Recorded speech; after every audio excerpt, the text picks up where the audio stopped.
Hello guys, আজকে mini ব্লগটা শুরু হচ্ছে আমার পিসুমনির বাড়ির থেকে। তো পিসুমনির বাড়িতে ছিল সত্যনারায়ণের পুজো।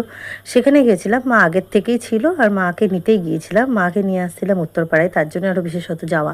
আর পিসুমনির এই পুজো ছিল, তো প্রথমেই তোমরা ভোগ প্রসাদের দর্শন করো, কারণ ভোগ প্রসাদে বলে দুর্ভোগ কাটে।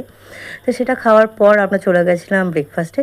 সেখানে ছিল কচুরি, ছোলার ডাল আর মিষ্টি। আর তারপরেই চলে এসেছিলাম দুপুরের মেনুতে। দুপুরের মেনুতে ছিল এরকম ভেজিটেবল কাটলেট, আর ভেজিটেবল কাটলেট আমার বরাবরের খুব প্রিয়। তার সাথে দিয়ে দিয়েছিল সস, এবং সেটাই খাচ্ছিলাম। তো তারপরেই খেতে খেতে সবাই মিলে একটু আড্ডাও দিচ্ছিলাম, কারণ পিসমশাইরা ছিল, আরও কাকা ছিল, ভাই ছিল, সবার সাথে গল্প করতে করতে খুব মজা লাগছিল।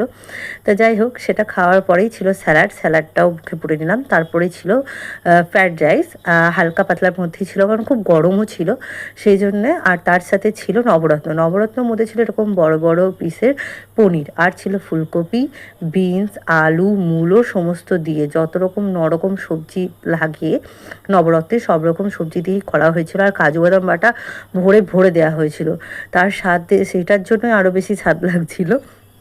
তো যাই হোক, তোমরা আমার এক্সপ্রেশন দেখেই বুঝতে পারবে। তো তারপরেই চলে এসেছিলো ছানার ডালনা। তা এটাও খুব সুন্দর হয়েছিল, আর তার সাথে গ্রেভিটা আরও সুন্দর খেতে হয়েছিল, কারণ ওটার মধ্যে দেওয়া ছিল দই। আর দই দিয়ে যখন কোনো গ্রেভি করা হয় সেটার তো টেস্ট একটা আলাদা রকমই হয়, সেটা সবাই জানে। তো যাই হোক, ছানার ডালনাটাও খুব সফট ছিল, নরম ছিল, এবং ভেতরে ছানাটা এত ফ্রেশ ছিল যে তোমরা হয়তো দেখেই বুঝতে পারবে, তোমাদেরকে আর কি আর বলবো। যাই হোক, ছানার ডালনাটা ফ্রায়েড রাইসের সাথে মারাত্মক কম্বিনেশন লাগছিল, আর স্বাদেও দুর্দান্ত হয়েছিল। তো সেটা খাওয়ার পরে চলে এসেছিলো শেষ পাতে চাটনি, পাঁপড় আর রসগোল্লা।